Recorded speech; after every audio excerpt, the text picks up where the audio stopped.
Lajpore central જેલમાં બંધ હત્યાનો એક આરોપી જેલ પરિસરમાં જ ફાંસો ખાઈ આત્મહત્યા કરી લીધી છે. આ ઘટનાથી જેલ પ્રશાસન ચોક્કસપણે હચમચી ગયું હતું. આત્મહત્યા કરનાર આરોપીની ઓળખ હેમંત પાનાચંદ્ર માંગરોળિયા ઉર્ફે ડેની તરીકે થઈ છે. તે કતારગામ પોલીસ સ્ટેશન હેઠળ 2017માં નોંધાયેલા હત્યાના એક ગુનામાં ધરપકડ થયેલો હતો અને ત્યારથી જેલમાં બંધ હતો.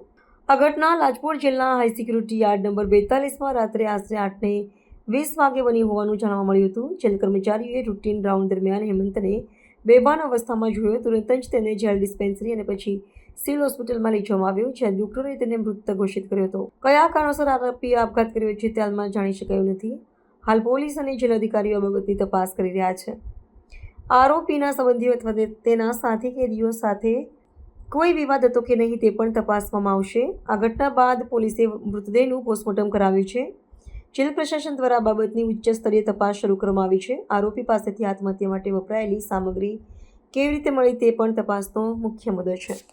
મારું નામ અમિત પાનાચંદ માંગરોલિયા છે. અમિતભાઈ, શું ઘટના બની છે? કેવી રીતે તમને જાણ થઈ?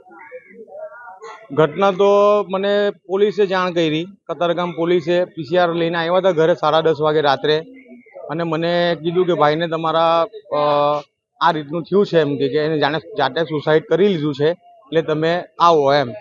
એટલે મેં ત્યારે જ એમને પોલીસવાળા લોકોને કીધું કે મારો ભાઈ સુસાઇડ કર્યો તો એમ છે જ નથી, કેમ કે જે 8.5 વર્ષથી જેલ કાપી રહ્યો હોય એ માણસ 10 દિવસ કે 20 દિવસ માટે શું કામ સુસાઇડ કરે?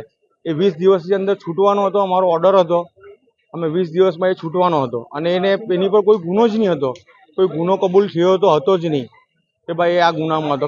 કાચા કામનો હતો, એટલે પાકા કામનો તો હતો જ નહીં. અને મારી એને હાઈ સિક્યુરિટીમાં કેમ રાખવામાં આવ્યો, એનું શું કારણ? એને એવો જેલની અંદર શું ગુનો કર્યો કે હાઈ સિક્યુરિટીમાં રાખવામાં આવ્યો? અને હાઈ સિક્યુરિટીમાં રાખવામાં આવ્યો તો પણ કંઈ વાંધો નહીં, પણ હાઈ સિક્યુરિટીમાં લાગ્યા પછી બે જાતે ગળું દબાઈ દે એવો તો વ્યક્તિ હતો જ નહીં. એટલી તો એનામાં હતી અંદર કે ભાઈ મારે 20 દિવસની અંદર છૂટવાનું છે, તો હું શાના માટે સુસાઇડ કરું એમ. એટલે મને એવું લાગે છે કે આ અંદર કોઈ 2 જણા મળીને કે 5 જણા મળીને એને ગળું દબાવીને મારી નાખવામાં આવ્યો હોય એવું લાગે છે. એમનું નામ હતું હેમંત પાનાચંદ માંગરોલિયા. એમની ઉંમર 39 વર્ષ. હવે માંગ શું તમારી? મારી એ જ માંગ છે કે ભાઈ જ્યાં ભલે હાઈ સિક્યુરિટીમાં જે નાખ્યો તો કયા ગુનામાં નાખ્યો હતો, અને હાઈ સિક્યુરિટીમાં નાખ્યા પછી એને સુસાઇડ કર્યું ને એના મારે ફૂટેજ જોવા છે.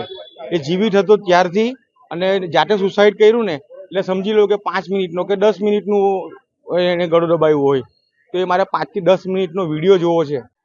સચિન, લાજપોર મધ્યસ્થ જેલ ખાતે એક કાચા કામના કેદી નામે હેમંતભાઈ ઉર્ફે ડેની પાંચનભાઈ માંગરોળિયા એમનું અકુદરતી મોત થયેલું છે, જે અનુસંધાને સચિન પોલીસ સ્ટેશનમાં અકસ્માત મોતનો બનાવ દાખલ કરવામાં આવેલો છે, જેની તપાસ સચિન પોલીસ સ્ટેશનના police inspector Shri PN Vaghela કરી રહેલ છે.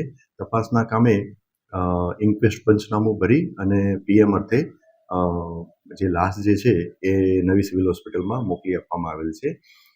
આ જે કાચા કામના કેદી હેમંતભાઈ, એમના વિરુદ્ધમાં કતારગામ પોલીસ સ્ટેશનમાં એક મર્ડરનો ગુનો દાખલ કરવામાં આવેલો હતો, અને એ ગુનાના કામે એ લગભગ 7 વર્ષથી જ્યુડિશિયલ કસ્ટડીમાં લાજપોર જેલ ખાતે એ કેદ હતા.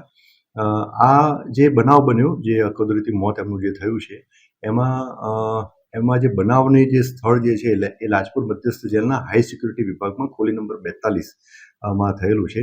તો હાઈ સિક્યુરિટી વિભાગમાં પણ એમને કેમ લઈ જવામાં આવ્યા અને આ બનાવ કેમ બન્યો, અને એમને બીજા પણ જે મુદ્દાઓ જે છે એ તમામ આવરી લઈ અને એ તમામ મુદ્દાઓ પર તપાસ કરવામાં આવશે. આત્મહત્યા કહી શકે? હાલમાં તપાસ જે છે પ્રાથમિક તબક્કામાં તપાસ છે. PM માટે ડેડ બોડી મોકલી આપવામાં આવેલી છે, એટલે PM ના અંતે ચોક્કસ જે મોતનું કારણ છે એ સ્પષ્ટ થશે.